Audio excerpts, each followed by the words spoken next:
네, 안녕하십니까. 중학교 2학년 1학기 역사 과목의 내신을 대비해서 단원별로 문제 풀이하는 영상입니다. 드디어 큰 세 번째 단원으로 들어왔습니다. 큰 3단원의 첫 번째 소단원, 이번에는 송나라와 몽골 제국에 대해서 같이 공부해 보겠습니다. 먼저 개념 다지기 OX 문제부터 시작합니다. 송대, 바로 송나라 때는 얘기죠. 송대에는 황제가 직접 과거의 시험관으로 참여하여 합격자의 순위를 결정하는 제도를 실시했다. 이런 제도 보고 전시라고 그러죠. 전시제도. 네, 송나라 때 처음 실시되었다고 하는 것이고요. 당연히 맞겠고요. 이렇게 송나라가 황제가 직접 이렇게 과거 시험에 직접 과거 시험을 주관함으로써 어떤 효과가 있었느냐, 그거에 대해서는 좀 이따 객관식 문제 때 또 선지들을 통해서 다시 복습을 해보겠습니다. 2번, 송나라는 지나친 문시주의. 바로 이게 이제 과거 시험을 통해서 합격한 관리들, 문신들을 우대하는 거고, 거꾸로 무신들을 또 차별하거나 좀 약간 좀 낮게 대우하는 거죠. 그런 것이 문시주의인데, 당연히 그러니까 군사력이 약화될 수밖에 없죠. 그래서 북방민족에 많은 침입을 받았습니다. 네, 이것도 당연히 맞고요. 그래서 특히 요나라라든지 서하, 이런 나라들로부터 많은 침입받았고, 심지어는 결국 금나라에 의해 가지고, 여진족의 금나라에 의해 가지고 송나라는 일단 멸망을 하고 남성으로 옮겨가게 되는 것이죠. 그러면서 이제 이렇게 북방민족의 침입을 자주 받았고, 특히 요나라하고 서하에 대해서는 일단 평화를 유지하는 대가로 막대한 양의 은과 비단 같은 것을 계속 갖다 바쳐야 했습니다. 바로 그런 것이 좀 문시주의의 뭐랄까 부정적인 측면이라고 할 수 있겠죠. 그리고 송나라가 이렇게 문시주의를 취하게 된 게, 송나라를 처음 건국한 조광윤이라고 하는 사람이 원래 당나라의 절도사였죠. 당나라의 절도사였는데, 당나라가 바로 앞에 단원에서 나왔지만 바로 뭐 안사해난 등등 해서 절도사가 너무 권한이 막강해서 결국 중앙정부가 힘을 못 쓰고 망하게 되지 않았습니까? 그래서 이제 거기에 교훈을 느낀 조광윤은 절도사를 이제 거의 폐지하거나 뭐 상당히 권한을 약화시켰습니다.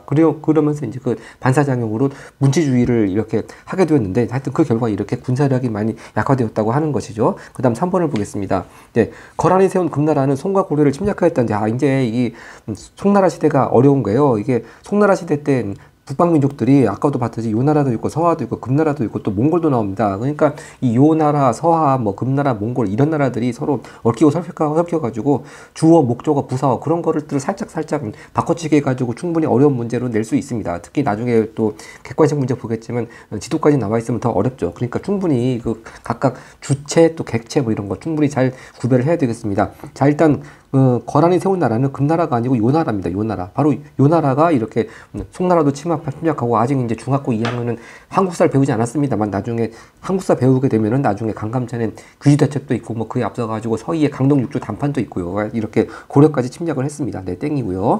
자, 하여튼 거란이 세운 나라 이름은 요나라고요. 금나라를 세운 민족은 여진족이죠. 여진족. 근데 여진족의 금나라는 고려를 침범한 적은 없습니다. 왜냐하면 그 고려한테 군신 관계를 요구했을 때 고려가 알아서 군신 관계를 맺고 사대하는 입장을 취했기 때문이죠. 네, 4번으로 가겠습니다.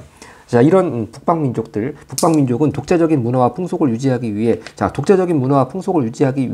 한족의 한자를 사용하면 독자적인 문화와 풍속이 다 없어지죠. 앞전에 그 위진 남북조 시대에 북이 같은 나라가 이렇게 한족에 동화되는 정책을 폈다고 하지 않았습니까? 그와 달리 이 북방민족들은 독자적인 문화와 풍속을 유지하기 위해서 자기들 고유 문자를 썼습니다. 네. 물론 이 고유 문자가 한자에서 많이 따온 거긴 하지만 나름대로 고유 문자를 썼다고 하는 거죠. 이거 땡입니다. 네. 그러니까 여기 나오는 북방민족들은 위진 남북조 시대에 선비족이 세웠던 북이하고 좀 다릅니다. 5번 문제. 몽골은 정복 활동으로 동아시아에서 유럽에 이르는 대제국 건설을 했다. 그렇기 때문에 우리가 흔히 뭐 몽골 제국을 가리켜서 13세기의 끝판왕이라고도 그러죠. 네, 이건 맞습니다. 6번. 몽골 제국은 다양한 민족을 다스리기 위해 모든 민족을 동등하게 대우했다. 자, 동등하게 대우했으면 좋았을 텐데 그렇지 않았습니다. 네. 다양한 민족을 다스리면서 몽골 제일주의를 취했죠.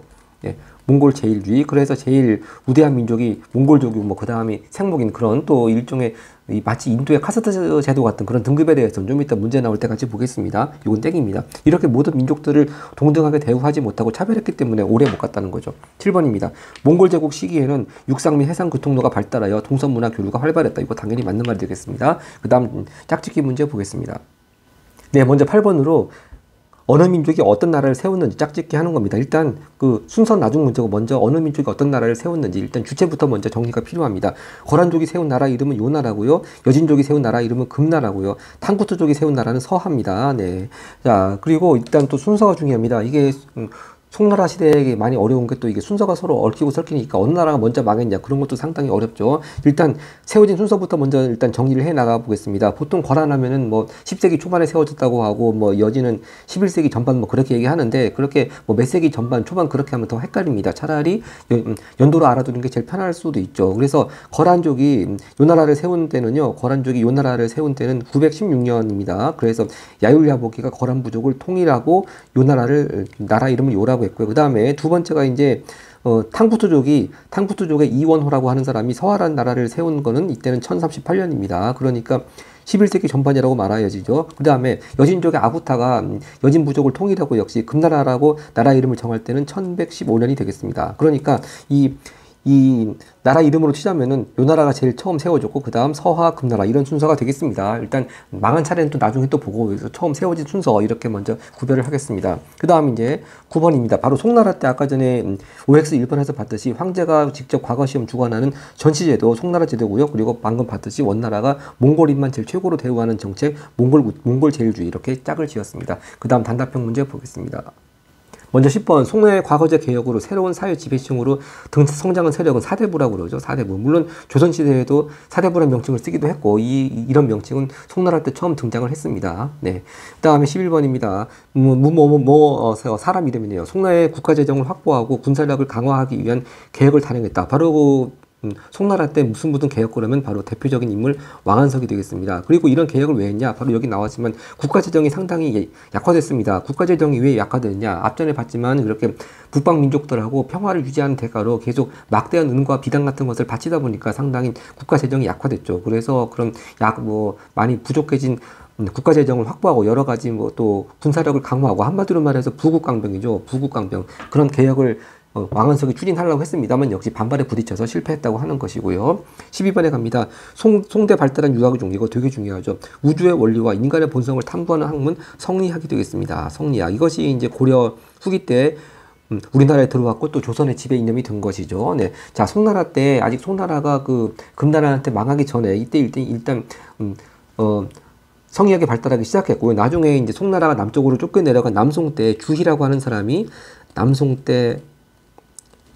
주희라고 하는 사람이 다른 말로 주자라고 그러죠. 주희라고 하는 사람이 성리학을 집대성했다고 말해지고 있습니다. 집대성. 주희라고 하는 사람이 처음 만든 것이 아니고 북송 시절부터 성리학은 일단 발달했고 나중에 남송 때 가서 주희라고 하는 사람이 집대성했다고 하는 거고요. 13번 송대의 경제가 발달하면서 서민들의 생활과 사회적 지위가 높아져서 발달한 문화. 이거 좀 말장난 같은데요. 말 그대로 서민 문화가 되겠습니다. 일단 역시 사람들이 먹고 살 만한 돈이 있고 여유가 있어야지 문화생활도 즐기는 거 아니겠습니까? 이제 그런 게 송나라 때는 됐다고 하는 것이고요. 14번 송나라 때 발명된 세계. 자, 이때 일단 활판 인쇄술이 있고요. 처음에 활판 인쇄술. 근데 이 활판 인쇄술이 있다고 해서 아직 이때는 금속 활자가 만들어진 건 아닙니다. 그리고 화약이 있었고요.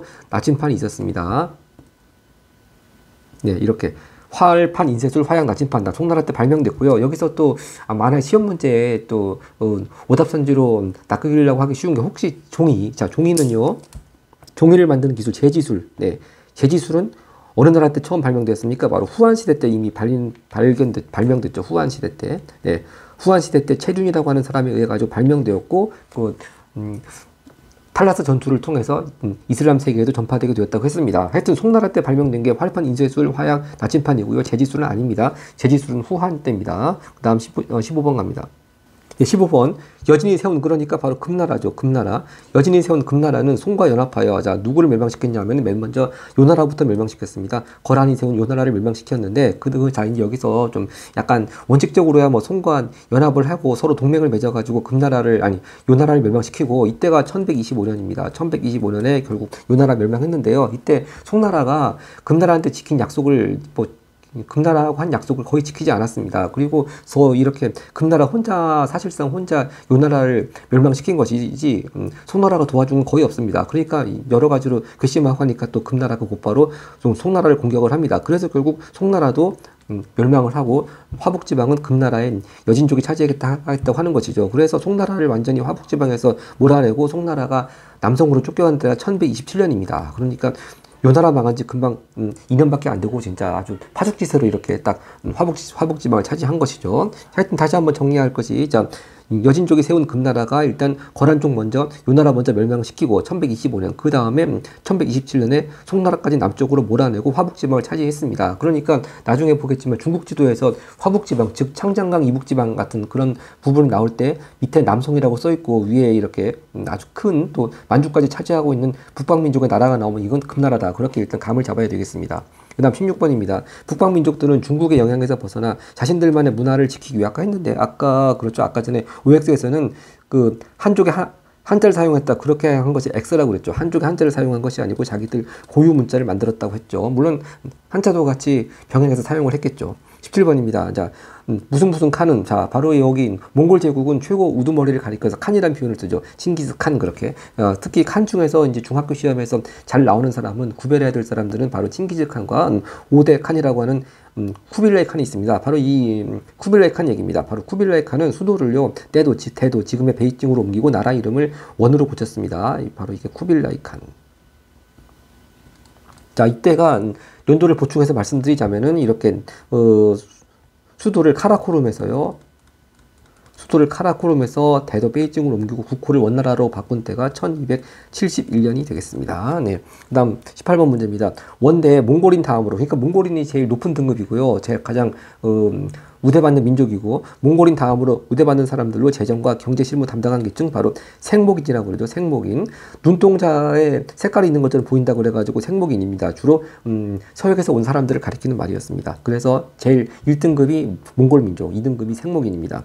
19번 몽골 제국은 뭐뭇을 마련하여 도로 곳곳에 사람과 말을 배치하였고 이로 인해 동서교류가 어느 때보다 활발하였다. 자, 몽골 제국 하면 또 특징 키워드가 동서교류 활발이고요. 또 동서교류가 활발하게 된 데에 중요한 역할을 한 것이 바로 이 역참제가 되겠습니다. 역참제. 역참이라고 하는 걸 설치해가지고 아주 넓은 그 광활한 제국을 이렇게 막 다닐 때 당연히 사람하고 말이 지치겠죠. 그럴 때마다 이렇게 이 역참에서 사람하고 말을 갈아타고 그렇게 해서 더 넓은 도로를 빨리빨리 다닐 수 있었다고 하는 것이죠. 그래서 이 지금도 한국말 중에 이 흔적이 남아있는 게 한참이란 말이 있지 않습니까? 한참이 지나갔다. 바로 한참이 지나갔다. 바로 한참이라는 뜻이 이 역참제에서 요참과 요참 사이를 지나갔다. 바로 그 뜻이 바로 한참을 지나갔다 하는 아주 오랜 시간이 지나갔다. 그런 뜻으로 지금 한참이란 말이 만들어졌다고 합니다. 그 다음 20번입니다. 티베트 불교인, 자, 티베트에서 나온 불교는 바로 라마교라고 그러죠. 티베트 불교인 라마교가 원대의 귀족들 사이에서 유행했다. 이거 받겠습니다. 그 다음 이제 객관식 문제 가겠습니다. 네, 객관식 첫 번째 문제입니다. 다음 관리 등용 제도로 결과 옳지 않은 것은입니다. 송대에는 1차 시험을 거쳐 황제 앞에서 최종 시험은 전시를 치르고 그 시험 이름이 전시라고 그러죠. 관리로 선발되었다. 자, 전시를 치르는 모습 그림 나왔고요. 자, 그로 인한 결과 찾아보겠습니다. 1번 당연히 신분보다는 실력을 중시하게 되겠죠. 2번은요. 1번하고 모순됩니다. 자, 이렇게 귀족사회라고 하는 건 아무리 실력이 없어도 자기 아버지 할아버지가 뭐 높은 관직에 있었다. 그럼 당연히 아들 손자도 별다른 노력 없이도 계속 그 지위를 세습해 나가는 게 귀족사회인데 이렇게 과거 시험 합격자들이 관직에 등용되고 하면 이거는 바로 1번처럼 신분보다 실력을 중시하는 사회로 가는 것이지 귀족사회가 형성될 리가 없는 것이죠. 답은 2번이 되겠습니다. 자, 이건 국어 문제 같이 진짜 1번, 2번에 서로 무슨 뜻이라고 하는 것도 잘 캐치를 하면 충분히 답을 찾을 수 있겠습니다. 자, 그리고 3번 이렇게 해서 유교지식을 갖춘 사대부가 지배층이 되었다고 하는 것이고요. 4번 당연히 황제가 직접 합격을 시켰으니까 황제에 대한 충성심이 높아졌고 당연히 그러면 황제권이 강화될 수밖에 없죠. 네, 논리적으로 당연한 말씀이고요. 5번 황제가 참여하였으므로 과거 시험 위상이 높아졌다. 이것도 당연한 말이 되겠습니다. 그 다음 2번입니다. 이게 중요 표시가 되어 있네요. 송해 문치주의 아까 말했습니다. 네, 절도사 같은 좀 무신들을 좀 약간 좀 낮게 대우하고 그 과거를 통해서 이렇게 합격한 무신들을 우대하는 정책, 문치주의로 인해서 나타난 결과 주로 부정적인 영향들이죠. 1번 당연히 군사력이 약화됐고요. 니은 그리고 북방민족. 자, 이게 리을이요. 북방민족을 효과적으로 방어한 것이 아니고 자 군사력이 강한데 군사력이 약한데 북방민족을 효과적으로 방어할 리가 없죠. 이걸 다 돈으로 때우면서 평화를 유지하다 보니까 막대한 양의 은과 세금을 바쳐야 되고 그러다 보니까 국가 재정이 약화됐습니다. 악화. 네, 그러니까 기억하고 니은은 맞고 리을이 틀리네요. 그리고 리을 송나라 때 서민 문화가 발달하긴 했습니다만 그건 경제가 발달해서 그런 것이고 문치주의와는 아무 관계가 없겠습니다. 별로 관계가 없어요. 답은 기억 니은 1번이 되겠습니다. 그 다음 3번입니다. 다음 어느 왕조 시기에 수도 모습을 그린 것이다. 자, 이게 어느 도시인지 딱 이거 설명을 보면 나와 있습니다. 그림 이름은 청명상하도라고 하는 건데 중국의 명절인 청멸절을 앞두고 수도 카이펑, 자 수도를 카이펑으로 둔 중국 나라 바로 송나라 때가 되겠습니다. 송나라. 송나라가 아직 금나라한테 망하기 전에는 카이펑이었고요. 나중에 남성으로 쫓겨간 다음엔 이만입니다. 이만. 그래서 카이펑이냐 이만이냐 그 지도에 어느 도시가 수도로 나와 있는가도 이때가 어느 시기인가를 판가름하는 중요한 또 기준이 됩니다. 1번 갑. 나치반, 화약, 활판, 인쇄소를 발명했다. 맞습니다. 특히 종이가 껴들어가면 안 됩니다. 하여튼 기억 1번 맞고요. 2번 을 서민들이 즐기는 오락과 유흥시설 나타났다. 즉 서민문화 맞고요. 3번 서민문학으로 가사소설 수필 유행. 이것도 당연히 서민문화 맞습니다. 4번 자 이슬람교, 크리스트교 등 다양한 종교 발달. 자 이슬람교, 크리스트교 같은 이쪽은 왠지 좀 서약하고 서양 쪽에서 들어온 종이 아니겠습니까? 당연히 그러면 동서문화 교류가 활발했던 원나라 때 이렇게 이슬람교라든지 크리스트교 같은 종교가 발달했습니다. 이건 원나라 때 얘기가 되겠습니다. 다음 4번이네요. 자 그러니까 이렇게 보듯이 주로 송나라 때하고 원나라 때 이런 특징들을 선지 속에 섞어 놓고 있는 문제들이 많이 나오고 있는 것 같습니다. 5번 우주의 원리와 인간의 본성을 연구하는 성리학이 발달했다. 당연히 맞겠습니다. 그리고 특히 남송 때 주희가 성리학을 집대성했다고 했습니다. 네, 4번 갑니다. 4번입니다. 송대 사회 모습, 원이 아니고 송인대 역시 1번은 이건 원나라 얘기죠. 역참제통에서 동서교류 활발 원나라 얘기. 그 다음에 2번 마르코 폴로가 방문으로, 마르코 폴로 이탈리아 사람이죠. 방문으로 여행기 남기고 이것도 원나라 얘기. 3번 재정과 경제를 담당하는 생목인 자 몽골인 제1등 생목인 두 번째 우대 이것도 원나라 때가 되겠습니다. 그럼 다 이거 원나라 때 얘기고요. 1, 2, 3번 4번 보면은 화폐 유통이 잘 되지 않아 물물 교환이 이루어졌다. 벌써 좀 송나라 하면은 11세기가 넘어가고 10세기 넘어가고 그때인데 이때가 화폐 유통이 잘 되지 않을 리가 있습니까? 그것이 아니고요. 특히 송나라 때는 동전이 많이 또 일본 같은 데 수출됐고요. 동전 그리고 또 교자, 회자 이런 화폐들이 발달했다고 개념에 나와 있습니다. 네. 자, 그 다음에 4번입니다. 5번. 결국 답이 될 수 있는 건 5번밖에 없는데, 다른 선지하고 섞어 나올 경우에 대비해서라도 시박사 일단 알아둬야 되겠습니다. 시박사를 두어서 무역품 검사하고 세금 부과했다. 바로 시박사라고 하는 게 해상무역을 관리하기 위해서 설치한 관청이죠. 해상무역을 관리하기 위해서 설치한 관청 이름 송나라 때 시박사가 되겠습니다. 네. 그 다음에 5번에 갑니다. 5번 다음과 같은 발명품이 만들어진 시기 바로 점토 활자판. 네, 역시 다른 말로 활판 인쇄술. 아직 그 금속 활자가 아닙니다. 점토 활자판, 화야, 나침판 바로 처음 발명된 때 송나라 때가 되겠네요. 자, 그럼 송나라 시기에 대한 설명들 보겠습니다. 1번 기억 라마교가 귀족들 사이 유행하고자 라마교는 아까 봤지만 티베트에서 온 불교라고 그랬고요. 하여튼 라마교 하면 요건 원나라 때입니다. 그리고 니은 제가 방금 4번 문제 때 말씀드렸네요. 교자 휴자라고 하는 지폐가 사용됐다. 이거 송나라 때 맞습니다. 네, 여기서 구별해야 될 게요. 송나라 때 지폐가 교자, 휴자고요. 원나라 때 지폐는 교초입니다. 그래서 혹시 어렵게 시험이 나올 경우에 대비해서 원나라 때 만들어진 지폐는 교초라고 하는 것도 일단 알아둬서 나쁠 건 없겠죠. 교초. 근데 나중에 이제 이 교초를 너무 남발해가지고 원나라 경제가 안 좋아지는 원인이 되기도 했습니다. 이건 이슬람교, 크리스트교 등 다양한 종교 발달. 이거 아까 방금 전에 4번 선지에서 했던 거네요. 네.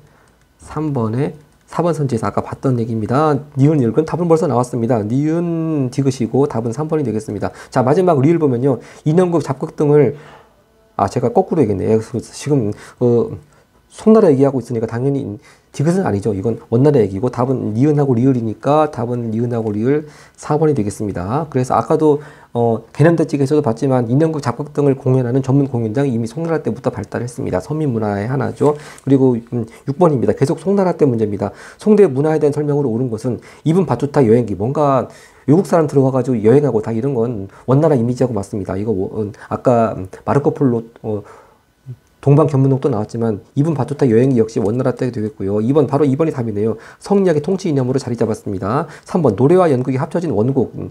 이름부터가 원나라 원자가 들어가지 않습니까? 땡이고요. 4번 이슬람의 천문학, 역법, 수학 등이 전래되었다. 자, 이슬람의 이런 천문학, 역법, 수학 등이 전래되려면 역시 동서교류가 아주 활발해야 되겠죠. 바로 동서교류 활발 그러면 이건 역시 원나라 때 중요한 현상이 되겠습니다. 이것도 원나라. 그리고 5번입니다. 삼국지, 수호전 등 구호체 소설이 정리되었다. 이것도 역시 원나라 때가 되겠습니다. 네. 다 그러니까 1, 4, 5번은 원나라. 1, 3, 4, 5번 다 원나라네요. 네, 답은 2번. 이렇게 항상 원나라와 송나라만 잘 구별하면은 원대의 문화, 송대의 문화 특징 이런 거 잘 구별할 수 있을 것 같습니다. 다음 페이지 갑니다. 자, 이렇게 7번 같지요? 지도 문제가 있고, 특히 송나라가 나오는 지도 문제가 역시 고등학생들의 동아시아사도 상당히 고난도 문제로 종종 출제가 됩니다. 자, 그러니까 역시 그 각 나라들이 망한 순서, 세워진 순서, 뭐 그런 것들 정확히 또 서로 먹고 먹히는 관계, 그런 걸 잘 개념을 알아야지만 이런 문제 안 틀릴 수가 있습니다. 자, 먼저 한반도 고려가 있고요. 특히 여기 송나라가 벌써 화북지방을 뺏기고 창장강 남쪽으로 지금 와서 쫓겨나서 남송돼 있습니다. 그러니까 수도가 지금 이만입니다. 이만. 원래 중국 대륙 전체에 있을 때는, 전체 송나라에 있을 때는 카이평이었는데 이미 쫓겨나서 이만으로 와 있습니다. 그리고 서하는 지금도 살아 있습니다. 네. 보면은요, 일단 금나라, 화북지방을 차지한 금나라 수도가 중도입니다. 중도. 지금의 베이징. 베이징도 여러 가지로 계속 나라 때마다 이름이 변합니다. 아까 전에 봤듯이 원나라 때는 또 나라 이름이 대도였고요. 대도. 이 금나라 수도로 있을 때는 중도라고 했습니다. 하여튼 일단 송나라가 남쪽으로 쫓겨가 있고 수도가 이만이고, 그리고 그 북쪽하고 만주까지는 지금 어느 나라가 지금 가나라가 차지하고 있습니다. 바로 이거 금나라라고 하는 걸 알 수가 있겠습니다. 근데 혹시 이 나라가 몽골이 아닐까 그렇게 생각할 수도 있어요. 왜냐하면 또 몽골이 나중에 서하도 멸망시키고 금나라도 멸망시켰거든요. 자, 그런데 여기서 몽골은 아직 수도가 카라코름이었고, 수도가 카라코름이었고, 뭐 카라코름에서 베이징 쪽으로 옮겼을 때 수도 이름이 대도입니다. 대도. 그러니까 여기서 중도라고 써 있는 것에 딱 착안을 해서 이건 금나라다, 그렇게 몽골과 구별을 해야 되겠습니다. 그러니까 가는 금나라가 되겠습니다. 네. 자, 그리고 좀 더 보충해서 말씀드리자면 서하는요, 몽골에 의해 가지고 이렇게 지도에서 사라진 때, 즉 망한 때가 1227년이고요. 또 금나라가 몽골에 의해 가지고 결국 또 망한 때가 1234년이고, 또 남송이 몽골에 의해서 망한 때가 1279년입니다. 그러니까 결국은 다 몽골한테 망하긴 망하는데, 이것도 언제 누가 먼저 몽골한테 망했는가, 잘 그걸 또 구별을 해야지 화북 지역에 있는 게 몽골인지 금나라인지 이것도 잘 구별할 수 있을 것 같습니다. 자, 하여튼 일단 참고적으로 그런 멸망한 시기 말씀드렸고요. 그리고 그렇죠. 좀 더 보충적으로 말씀드리자면 이쪽에 지금 벌써 거란이 세운 요나라 벌써 없어지지 않았습니까? 왜냐하면은 요나라가 남송으로 지금 송나라가 쫓겨가기 전에 이미 벌써 망했다고 하는 거죠. 제가 다시 보충드리자면은 남송은 일단 송나라가 1127년에 남쪽으로 쫓겨와서 만들어진 나라고, 그에 앞서가지고 요나라는 벌써 금나라에 의해 가지고 1125년에 멸망하고 없습니다. 네. 그러니까 남송이 이렇게 쫓겨 내려오기 전에 이미 요나라는 망했기 때문에 이 선지 중에서 거란이나 요나라를 가리킨 선지가 나오면 그건 답이 아닌 거죠. 바로 이게 이제 1번입니다. 1번. 거란에 세운 요나라는 이미 1125년에 이미 멸망했으니까 지도에 나올 수 없습니다. 사라졌고요. 2번입니다. 매년 은과 비단 등을 송에게 바쳤다. 거꾸로입니다. 송나라가 이런 북방민족들한테 이런 매년 은과 비단 같은 것을 바쳐가지고 상당히 국가 재정이 안 좋아졌다고 하는 것이죠. 네, 송에게 바쳤다가 틀렸습니다. 특히 이제 이렇게 송나라가 남쪽으로 쫓겨난 이유는 완전히 금나라하고 군신 관계를 맺어서 계속 금나라한테 은과 비단 같은 것을 계속 바쳤습니다. 그 다음에 3번입니다. 발해를 멸망시키고 송을 압박했다. 자, 발해 멸망시킨 나라는 거란이 세운 요나라입니다. 요나라. 그리고 4번입니다. 동서무역로 장악해서 번영 누렸다. 자, 동서무역로. 자, 동서무역로를 장악할 만한 위치에 있는 나라 어디겠습니까? 바로 여기 서하죠. 서하. 네. 그러니까 서하의 키워드가 또 동서무역로 장악해서 번영 누렸다. 이건 서하의 키워드가 되겠습니다. 5번. 송을 남쪽으로 몰아내고 화북지방 차지했다. 바로 이게 여진족의 금나라가 되겠네요. 바로 지도하고 똑같습니다. 네. 이것도 어찌 보면은 국어 문제 같아요. 지금 송나라가 이름도 남송으로 바뀌어져 있고, 이렇게 창장강 남쪽으로 내려와 있지 않습니까? 바로 요거 그대로 해석을 한 선지가 5번 선지가 되겠네요. 송을 남쪽으로 몰아내고 화북지방 차지했다. 그러니까 설사 이게 금나라인지 요나라인지 아직 그런 개념이 없는 분들도 이렇게 딱 지도하고 5번 선지만 대조해보면 또 답을 찾는 건 그렇게 어렵지 않을까 싶은데, 하여튼 뭐 그런 걸 떠나서 일단 이 지도가 나오는 고난도 문제를 대비해서 각각 나라들이 망한 시기, 또 그때그때마다 지도가 어떤 모습으로 바뀌었는지 잘 알아두면은 이런 문제 충분히 대처할 수 있을 것 같습니다. 그 다음 8번 보겠습니다. 자, 10세기 이후니까 일단 900몇 년 이후입니다. 10세기 이후 중국의 북방민족에 대한 설명으로 옳은 것입니다. 북방민족은 군사력이 약화된 금을 자주 침입하였다. 자, 군사력이 약화된 나라 송나라죠. 네, 송나라가 완전히 호구처럼 진짜 요나라, 서하 그런 나라들한테 계속 침입받았습니다. 그러다 결국 금나라한테 망했다고 하는 것이고요. 그 다음 2번입니다. 탕구토가 세운 요나라. 탕구토가 세운 나라는 서하입니다. 서하. 네, 서하. 그리고 요건 맞네요. 발해를 멸망시킨 것도 발해를 멸망시키고 고려를 공격한 것은 또 요 나라가 맞습니다. 자, 그러면 요 나라는요, 탕구토가 세운 나라가 아니고 이건 거란족이 세운 나라가 되겠습니다. 그리고 3번, 거란이 세운 서화는 이거 완전히 2번하고 3번이 바뀌었네요. 네. 거란이 세운 서화가 아니고 서화가 동서 교육을 장악해서 번영을 한 것은 맞는데 서화를 세운 민족은 탕구투족이라고 하는 것이죠. 탕구투족의 이원호가 서화를 세웠습니다. 4번, 요나라 금나라 즉 거란족 여진족은 독자적인 문화를 유지하기 위해 고유문자 사용했다. 이것이 맞겠습니다. 네. 뭐 이게 1번, 2번, 3번 선지에서 주로 목적어, 주어 이런 걸 막 서로 꼬아서 냈다 하더라도 4번을 답으로 고르는 데는 뭐 그렇게 어렵지 않은 문제긴 한데, 다른 좀 더 고난도 문제에서 이렇게 막 주어 목적어 같은 것을 꼬아내는 것에 대비해서 충분히 개념을 잘 알아둬야 되겠습니다. 5번, 요는 손과 연합하여 금을 멸망시키고, 이것도 주어 목적어 바뀌었죠. 자, 손과 연합해서 바로 금나라가 손과 연합해서 먼저 요 나라부터 먼저 멸망시킨 다음에, 즉 1125년에 멸망시켰고요. 그 다음에 송을 공격해서 남쪽으로 몰아냈습니다. 이때가 1127년이 되겠습니다. 자, 그 다음 9번 문제 갑니다. 네, 9번 드디어 몽골 제국 문제로 들어왔습니다. 태무진. 자, 태무진은 칭기스칸의 추대되어 제국을 수립하였다. 바로 그 태무진에 대한 설명. 1번 당연히 몽골 부족 통일했고요. 니은 서와 중앙아시아 정복했다. 이것도 맞습니다. 그러니까 13세기의 끝판왕이라고 그러죠. 특히 이 칭기즈칸이요, 1227년에 바로 서화를 공격하다가 사망을 했습니다. 네. 1227년에 서화 공격 도중에 칭기즈칸이 사망을 했습니다. 네. 그리고 디귿입니다. 두 차례에 걸쳐 일본 원정 실패했다. 자, 일본 원정, 즉 고려하고 사이에 요목연합군을 만들어서 일본 공격하려고 했던 칸은 바로 쿠빌라이 칸이 되겠습니다.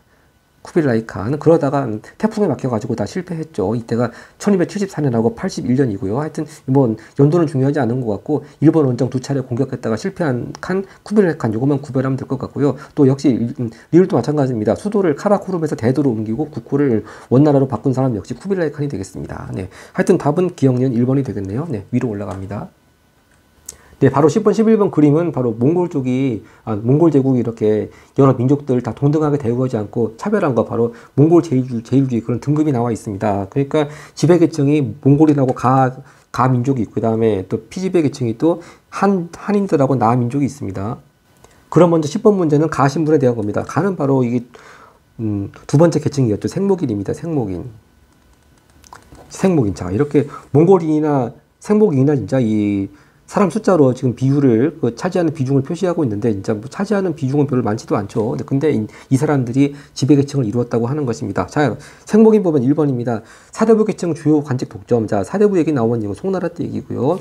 2번 거란인 여진인으로 생산활동에 종사했다. 자, 거란인 여진인 이런 사람들은 이제 금나라 지배하에 있던 사람들, 바로 여기 세 번째 등급 한인계층에 속했던 사람입니다. 한인계층. 즉 한인계층에 속했던 사람들은 꼭 뭐 이 금나라 지배하에 한족만 있는 것이 아니고 거란 사람도 있고 여진 사람도 있었습니다. 근데 이 한인들도요, 여기 뒷부분이 틀렸습니다. 생산활동에 종사한 건 맨 마지막, 좀 이따 보겠지만 남인들이고요. 한인들은 하급관리에 주로 종사했다고 하는 것이죠.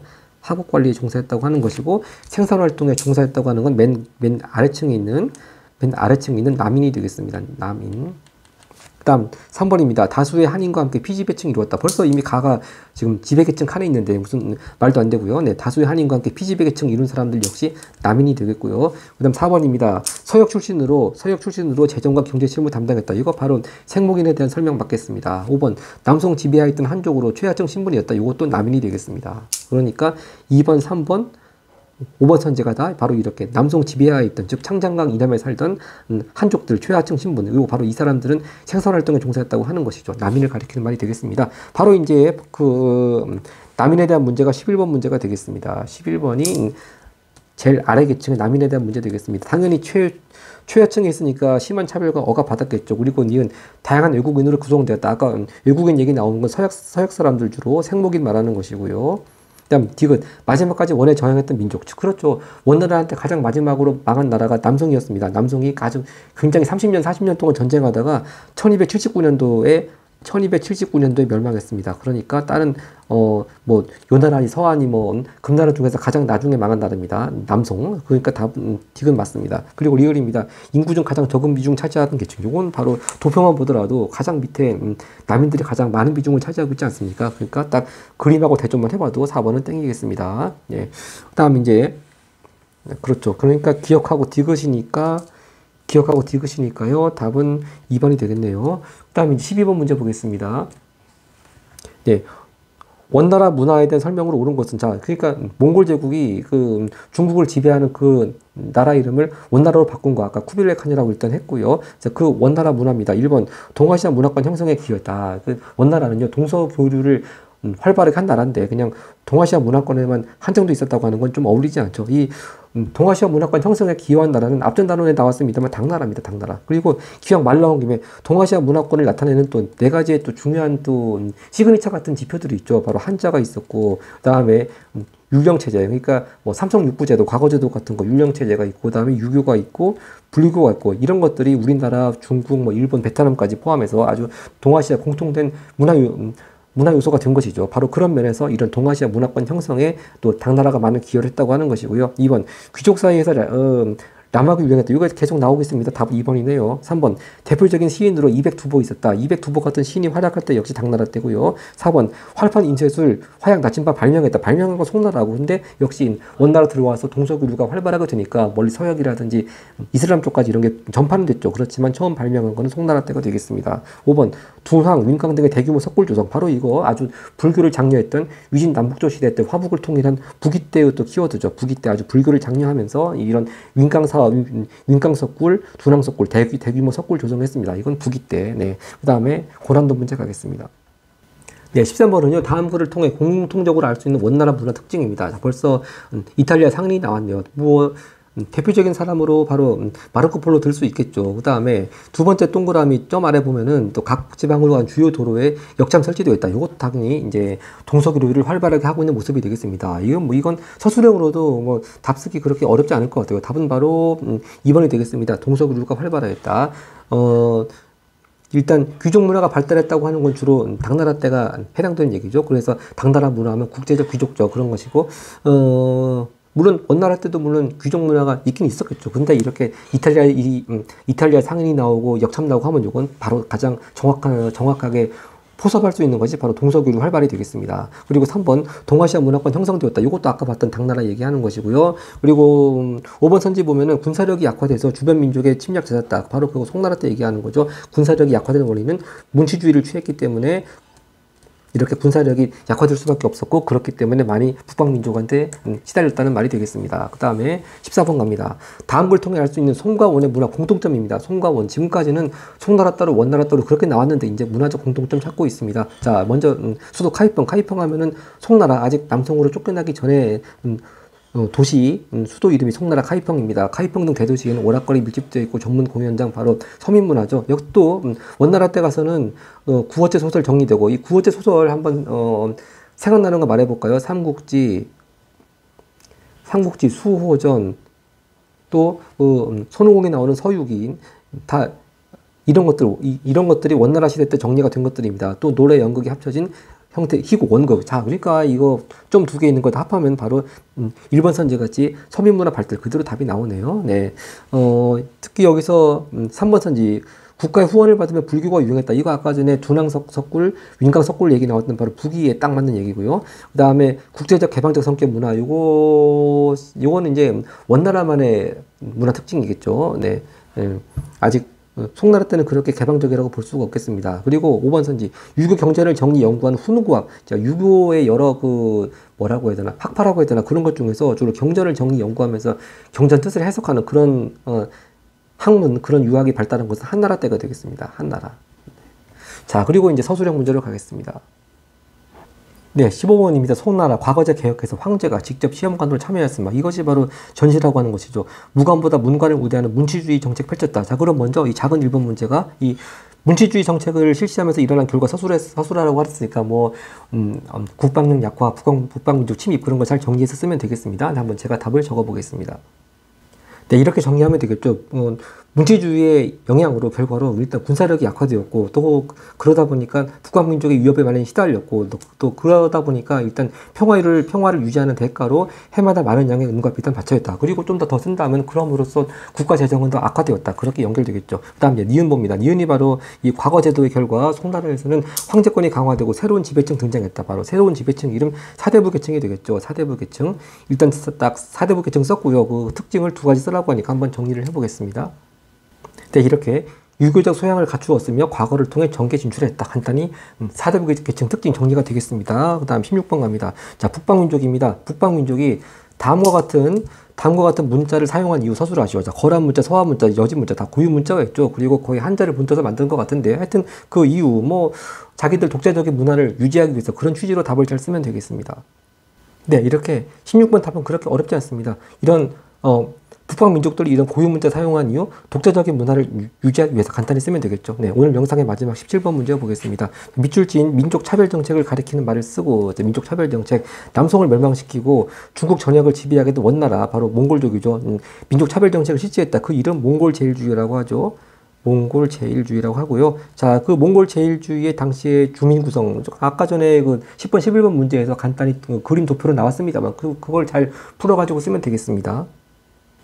네, 이렇게 정리가 되겠습니다. 소수의 몽골인과 생목인은 지배층, 또 절대 다수를 차지한 한인과 남인. 자, 한인은요, 일단 화북지방에서 금나라 지배하에 있었던 한족뿐만 아니고 거란 사람, 여진 사람, 그리고 남인은 바로 남송시대의 한족들, 바로 최후로 마지막까지 몽골에 저항을 했기 때문에 이렇게 제일 최하 대우를 받았다고 하는 것이죠. 이렇게 한인과 남인은 피지배층이 되겠습니다. 자, 그리고 뭐 기왕 덧붙여가지고 이 사람들이 하는 일까지 같이 다시 정리해두면 좋겠죠. 생목인은 주로 뭐 재정하고 경제 실무, 그리고 또 한인들은 학업 관리, 또 남인들은 생산 활동에 종사. 네, 그렇게 정리하면 하고요. 기왕 시간이 남은 김에 다시 한번 이 거란족이 세운 요나라, 그리고 탕푸트족이 세운 서하,